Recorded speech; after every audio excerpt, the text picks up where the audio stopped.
এদিকে এবার নতুন সরকারের কাছে ভেসে যাচ্ছে সাবেক উপদেষ্টা আসিফ মাহমুদ সজীব ভুইয়া ও জাতীয় নাগরিক পার্টি এএনসিপির উত্তর অঞ্চলের সমন্বয়ক শারজিস আলম। এই বাংলাদেশের জাতীয়তাবাদী দল বিএনপি ক্ষমতায় বসার পরপরই এবার জুলাই আন্দোলনের সময় যেসব পুলিশকে মারা হয়েছে সেই পুলিশ হত্যারও তদন্ত হবে।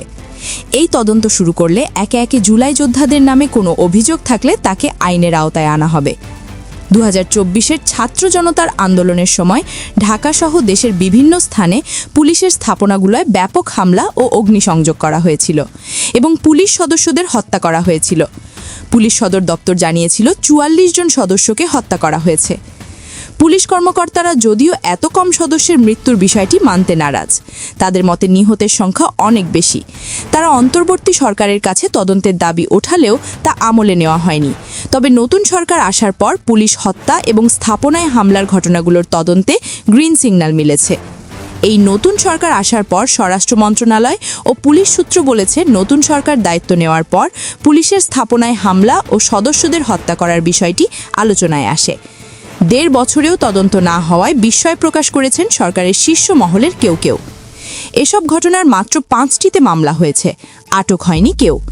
পুলিশের কোনো কর্মকর্তা এ বিষয়ে কথা বলার চেষ্টা করলেও অন্তর্বর্তীকালীন সরকারের সহায়তা পাওয়া যায়নি বলে অভিযোগ রয়েছে। তবে পুলিশের একাধিক ইউনিট হামলার আগে ও পরের ভিডিও ফুটেজ এবং আলামত সংগ্রহ করে রেখেছে। অন্তর্বর্তী সরকার সংকেত না দেওয়ায় পুলিশ সদর দপ্তর তদন্তের কাজ এগোতে পারেনি। আন্দোলনের সময় কারাগারে হামলা চালিয়ে বন্দি ছিনতাই এবং কারাগারে আগুন ধরিয়ে দেয়াল ও গেট ভেঙে বাইরে পালিয়ে গেলেও এখনও গ্রেফতার হয়নি অনেকে। এই তদন্তের কাজ শুরু হলে একে একে ফেঁসে যাবে এনসিপি, কারণ তাদের জন্য এই বাংলাদেশের মানুষ এই জুলাই মতো প্রেক্ষাপট তৈরি করার সুযোগ পেয়েছে। কিন্তু প্রশ্ন হলো, যেখানে জুলাই আন্দোলনের সময় যারা নিজের জীবন বাজি দিয়ে ক্ষমতাচ্যুত শেখ হাসিনাকে দেশ থেকে তাড়িয়ে দিয়েছে, সেই সব নিহতদের আসামিদের বিচার নিশ্চিত না করে হঠাৎ কেন পুলিশ হত্যার বিচার শুরু করার মতো গ্রিন সিগন্যাল দেওয়া হচ্ছে সরকারের পক্ষ থেকে? তাহলে কি এই বর্তমান সরকার উপদেষ্টারা থেকে শুরু করে বর্তমান প্রধানমন্ত্রী জনাব তারেক রহমান জুলাই যোদ্ধাদের সাথে গাদ্দারি করতে যাচ্ছে? এমন নানান প্রশ্নের জন্ম দিচ্ছে রাজনৈতিক অঙ্গনে। এই সরকারের প্রতি এই জুলাই যোদ্ধাদের আশা ছিল তারা ক্ষমতায় এলে জুলাই সনদ বাস্তবায়ন হবে, সেই সাথে সংবিধান সংস্কার হবে। কিন্তু সে বিষয়ে কোনো কথাই বলছে না বর্তমান সরকার থেকে উপদেষ্টারা। যে রাষ্ট্রপতি চুপ্পু থাকার কারণে অনেক জুলাই যোদ্ধাদের জীবন দিতে বাধ্য করা হয়েছে, সেই চুপ্পুর সাথে ঘুরে বেড়াচ্ছে বর্তমান সরকার। একদিকে আওয়ামী লীগের অফিসের তালা খুলে দেওয়া হচ্ছে, আর অন্যদিকে জুলাই সনদ বাস্তবায়ন না করে পুলিশ হত্যার গ্রিন সিগন্যাল দেওয়া হচ্ছে। তবে এভাবে দেশ চলতে থাকলে দেশে আবারও বড় বিপ্লব হতে যাচ্ছে তা না বোঝার বাকি নেই কারোরই। এই দেশ কারো বাপের না। বাংলাদেশের রাজনীতি এমন, ক্ষমতায় বসলে সবাই নিজেকে হাতির চেয়েও বড় মনে করে। যে সরকার আজ মহামূল্যবান চেয়ারে বসার সুযোগ পেয়েছে, সেই সরকার এই ছাত্রদের আন্দোলনের কারণেই কিন্তু জুলাই আন্দোলনের মতো আন্দোলন হয়ে শেখ হাসিনার মতো সরকারকে দেশ থেকে বিতাড়িত করতে পেরেছে। যে শহীদদের রক্তের বিনিময়ে আজ বিএনপি ক্ষমতার মাসলতে বসেছেন, সেই বিএনপি এবার ছাত্রদের বিপক্ষে অবস্থান করছেন।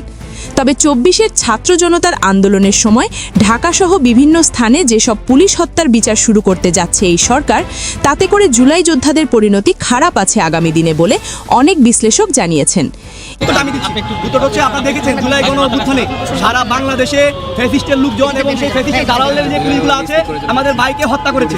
এখন আমার কথা হচ্ছে, যখন আমার ভাইকে হত্যা করছে, যখন আমার 10টা ভাইকে গুলি করে মেরে ফেলেছে, তখন সেই ভাই তার নিজের জীবন বাঁচাইতে, তার নিজের আত্মরক্ষার জন্য সে তাকে মেরে ফেলেছে, আরো যেন 50 জনকে না পেতে পারে। এখন যদি ভোট আনতে হবে, সেই ক্ষেত্রে বাংলাদেশে যতগুলো জুলাই বিপ্লবী আছে সবাই দোষী।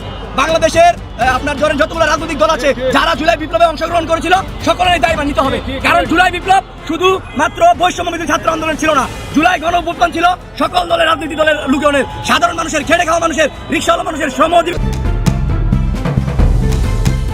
এই বিষয়ে আপনাদের মূল্যবান মতামত আমাদেরকে কমেন্ট করে জানিয়ে দিতে পারেন। News desk, Trends news 69।